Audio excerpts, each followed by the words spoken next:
What if Elon Musk wasn't just your CEO, but your coworker? When a frustrated supervisor barked orders at him, no one knew they were pushing the world's richest man to his limit. Elon Musk leaned back in his chair, staring at the report on his screen, his fingers tapping restlessly against the desk. The numbers looked solid. Tesla's Texas Gigafactory was producing at record speed, meeting quotas and keeping investors happy. But beneath the glossy surface, something felt off. Over the past 3 months, he had received multiple anonymous complaints, some from factory workers, others from mid-level managers.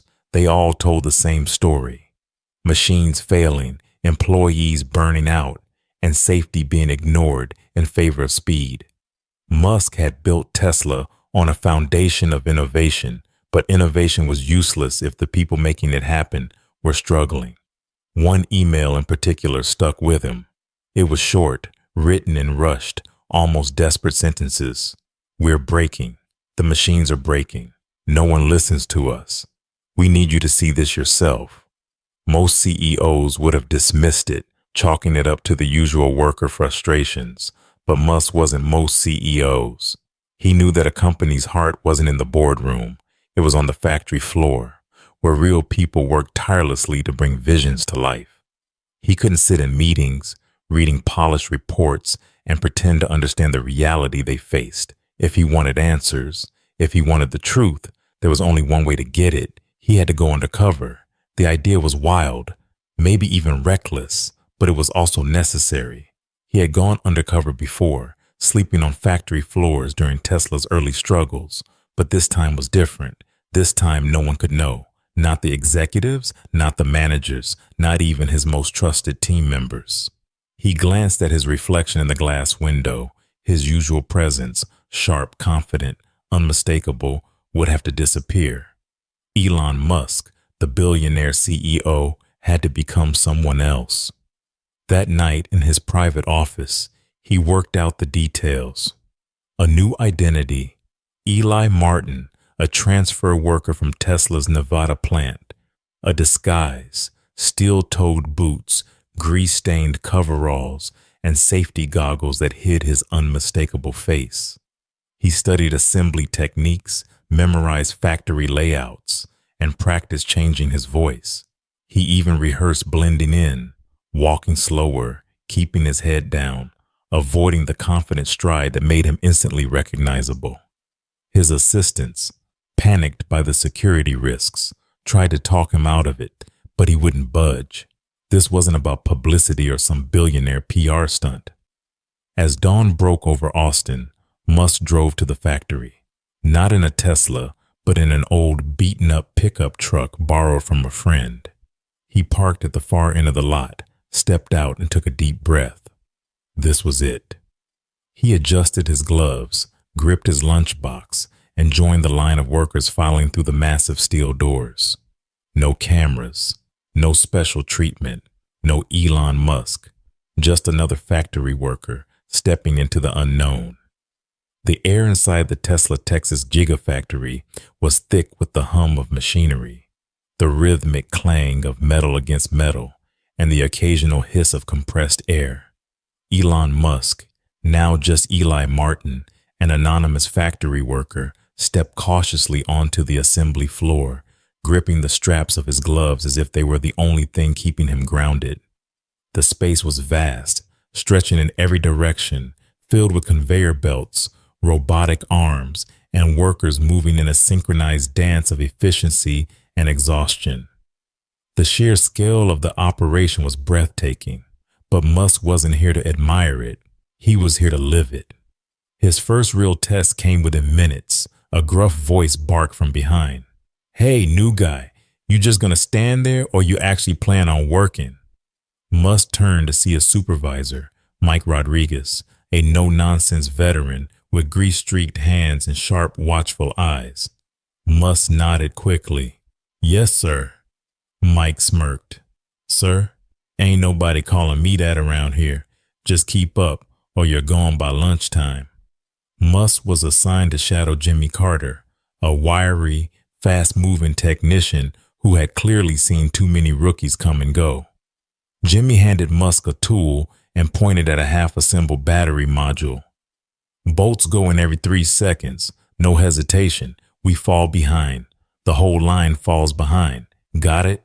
The work was harder than Musk had anticipated. Not because he lacked the skill, but because everything moved at an unrelenting pace. The robotic arms never stopped. The conveyor belt never slowed. And every small mistake caused a ripple effect down the line. Musk fumbled with his first few bolts, the pieces slipping from his fingers. Jimmy groaned. Man, you're killing me. Pick it up or you won't last a shift. Musk gritted his teeth, adjusting to the rhythm, his muscles burning from the repetition. Around him, workers weren't just assembling cars. They were racing against the clock, their hands moving in near blur precision. By midday, Musk's back ached. His fingers were stiff, and sweat dripped from his brow despite the cool industrial air. During a quick water break, he overheard workers talking in hushed tones. Did you hear about the robot glitch last night? Almost crushed Marcos. Another worker scoffed. Yeah, and they still haven't fixed that faulty sensor. Management doesn't care as long as we hit quota. Musk's stomach tightened. The reports he had read, the warning emails, they weren't exaggerations. They were reality. He wasn't just seeing inefficiencies. He was seeing a system pushing its workers to the breaking point. As the afternoon wore on, a sudden alarm blared across the floor, sending a jolt of tension through the workforce. One of the robotic arms had seized up, its claw locked in place, halting the entire production line. Mike stormed over, shouting into his radio. Jimmy muttered, "Third time this month. If they just listened to us, this wouldn't keep happening." Musk wiped sweat from his face, staring at the malfunctioning machine, realizing that Tesla's biggest flaw wasn't in its technology, it was in its leadership. By the third day, Elon Musk, still playing the role of Eli Martin, had settled into the grueling rhythm of the factory floor. His muscles screamed in protest every time he lifted a battery module, and his fingers, now raw with blisters, throbbed from endless tightening of bolts. But the physical exhaustion was nothing compared to what he was starting to realize about the company he had built. Tesla, the beacon of innovation, was hiding a serious problem beneath its polished exterior. The cracks in the system weren't just in the machinery, they were in the way workers were treated. Safety was neglected, and efficiency was prioritized over human well-being. During his lunch break, Musk sat at a scuffed metal table, listening to the conversations buzzing around him. Caleb Johnson, the youngest worker in his section, was venting to a coworker. "They changed my shift again. No warning, no nothing. I can't even plan to pick up my little sister from school anymore." The older worker sighed. "Kid, it's the same for all of us. We're just numbers here. Management only cares if the cars keep rolling." Musk chewed his sandwich in silence, absorbing their frustrations. This wasn't the culture he had envisioned. Tesla was supposed to be different, a place where innovation thrived, not just in technology, but in how people were valued. The tension on the floor was palpable, made worse by a growing list of mechanical failures that no one seemed to address. That afternoon, a malfunctioning robotic arm caused yet another delay, sending sparks flying as it locked up mid-motion. Jimmy cursed under his breath. "Damn thing's been acting up for weeks. They don't want to shut it down for a proper fix, so we just keep patching it up." Musk wiped sweat from his forehead, his frustration mirroring that of his co-workers. The technology that was supposed to make Tesla better, faster, and safer was, instead, putting pressure on the very people who made it all work. The breaking point came when Tasha Nguyen, an experienced engineer, got injured. A mechanical press jammed, causing a sharp metal shard to shoot across the floor, slicing into her arm. Blood dripped onto the concrete as supervisors rushed to assist, their faces tight with forced concern.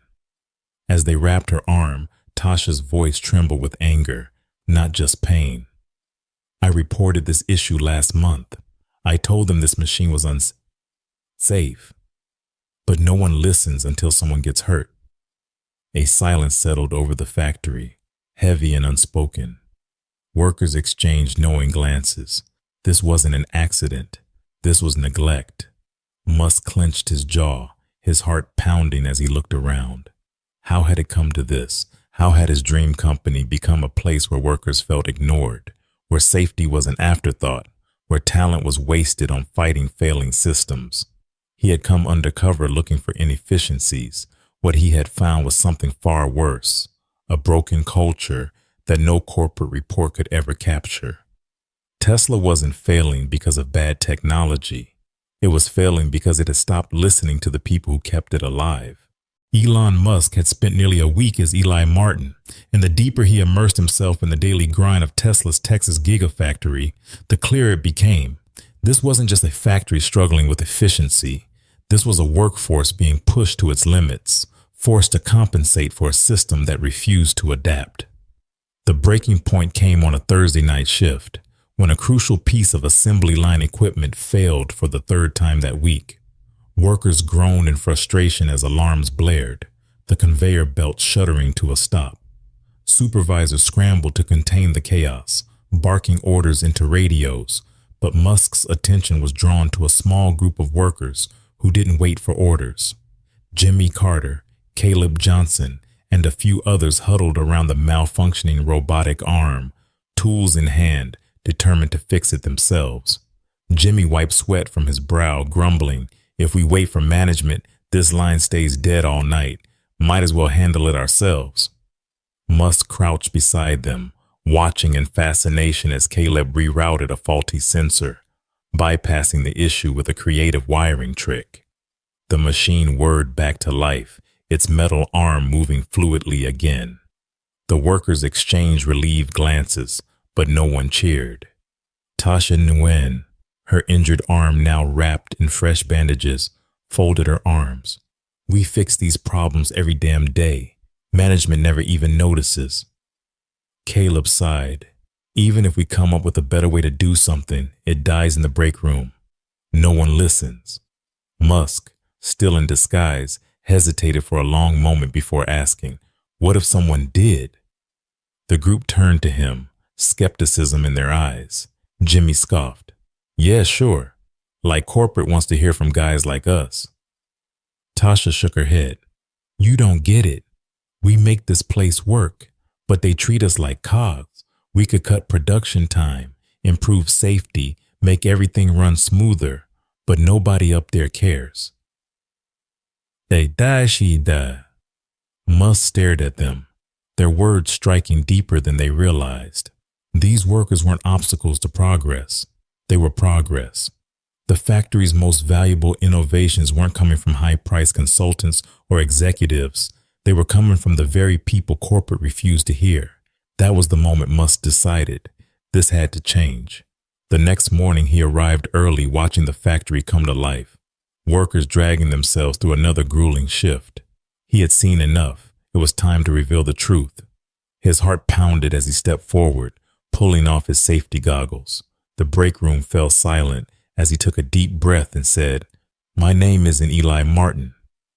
Jimmy frowned. Caleb looked confused. Tasha froze. Then Musk straightened his posture, his usual confidence returning. "I'm Elon Musk." A stunned silence filled the room.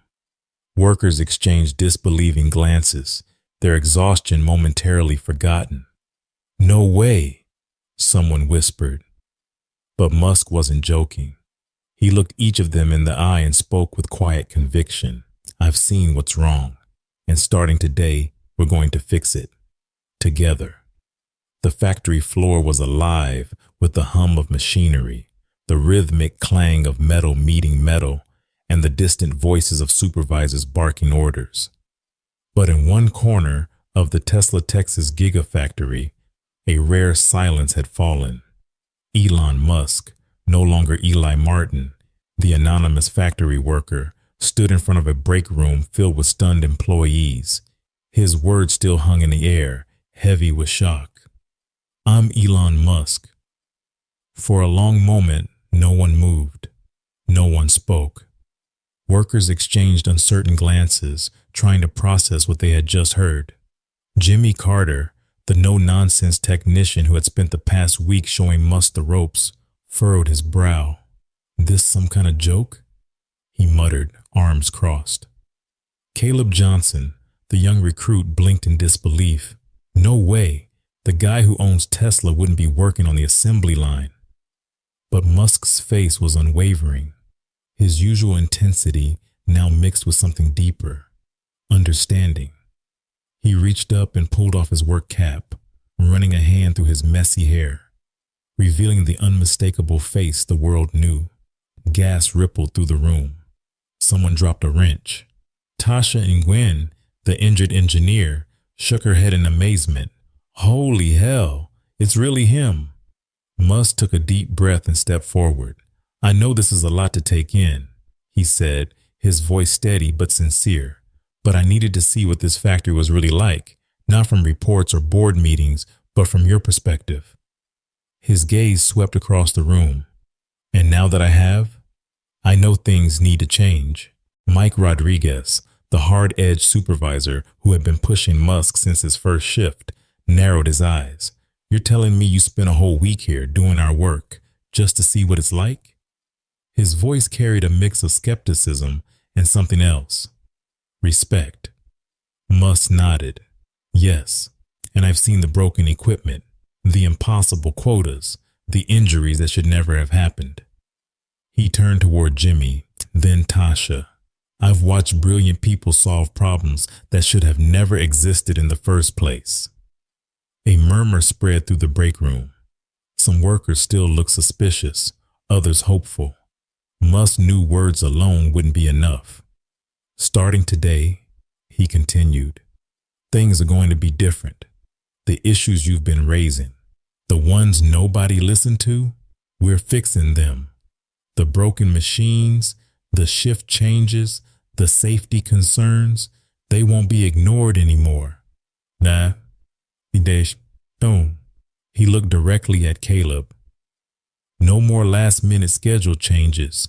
You should be able to plan your life." Caleb's face shifted from disbelief to something else, hope. Jimmy ran a hand over his jaw, nodding slightly. "Guess you're not just another suit after all." A slow, hesitant clap started from the back of the room, then another, until the break room erupted in real, unfiltered applause. For the first time, the workers weren't just being spoken to, they were being heard. Musk smiled, his mind already racing ahead. This wasn't just about fixing Tesla. This was about proving that leadership doesn't happen from the top. It happens when you stand beside the people who build the future. The next morning, Tesla's Texas Gigafactory felt different. The usual sense of exhaustion still lingered, but something new had taken root. Hope. Workers whispered in small groups, still processing what had happened the night before. Elon Musk had worked alongside them, seen their struggles, and most importantly, promised change, but promises meant nothing without action, and Musk knew that better than anyone. As he stepped onto the factory floor, no longer in disguise, all eyes were on him. Some were still skeptical, but many looked at him with something he hadn't seen in a long time. Trust. His first order of business was fixing the most immediate and dangerous problems. That same morning, a safety inspection team arrived to assess the malfunctioning machines, starting with the robotic arm that had nearly crushed Caleb's hand. By the end of the day, it was repaired and recalibrated, ensuring no worker would have to put themselves at risk because of faulty equipment again. The lift that had caused Tasha's injury was finally taken out of commission, and within a week, new safety protocols were introduced. But Musk knew this wasn't just about repairs. The real issue was communication. Workers felt unheard, their ideas dismissed before they ever reached management. To change that, he launched a direct innovation pipeline where employees could submit ideas and concerns straight to leadership. No middlemen, no red tape. Within days, suggestions flooded in. Jimmy Carter proposed a new workflow to reduce production bottlenecks. Caleb Johnson suggested a rotating shift system to give workers more stability. Even Tasha, despite her injury, helped design a safer tool for assembling battery modules. And this time, instead of being ignored, their voices shaped real decisions. As the weeks passed, morale began to shift. The factory floor wasn't just a place of relentless labor anymore. It became a place of progress. Workers who once viewed themselves as disposable cogs now saw themselves as essential parts of Tesla's mission. Productivity actually increased, not because workers were being pushed harder, but because they were finally given the tools and respect they deserved. 1 month after his undercover mission, Musk stood before the entire workforce, no longer just their CEO, but someone who had stood in their shoes. He looked out at the crowd and said, "A factory is only as strong as the people who build it. You don't just assemble cars, you build the future, and I promise you, from this day forward, Tesla will listen." The room erupted into applause, but this time it wasn't just for him. It was for themselves, for their resilience, and for the future they were finally helping to shape. For Musk, this experience was more than just a leadership exercise. It was a reminder. No matter how advanced Tesla became, no matter how many rockets he sent to Mars, one truth remained. Technology didn't drive the world forward. People did. And they always would. The story of Elon Musk's undercover experience at Tesla is a powerful reminder that true leadership isn't about sitting in an office. It's about listening, understanding, and standing alongside the people who make success possible. Too often, workers are seen as numbers on a spreadsheet, their struggles ignored in the pursuit of progress. But real innovation doesn't just come from technology. It comes from the hands, minds, and dedication of everyday people. This lesson applies to all of us, whether we're in leadership, working hard to support our families, or simply part of a community. Respect, communication, and valuing people's contributions are what truly build a strong foundation for success. In today's fast-paced world, where efficiency often overshadows humanity, we must ask ourselves, are we taking the time to listen? Are we recognizing the people who make our lives better every day? Think about your own experiences. Have you ever felt unheard or undervalued? Or have you seen someone rise to leadership by truly listening? Share your thoughts in the comments below. Have you ever worked for a company that ignored its workers, or one that actually valued them? Let's talk about it.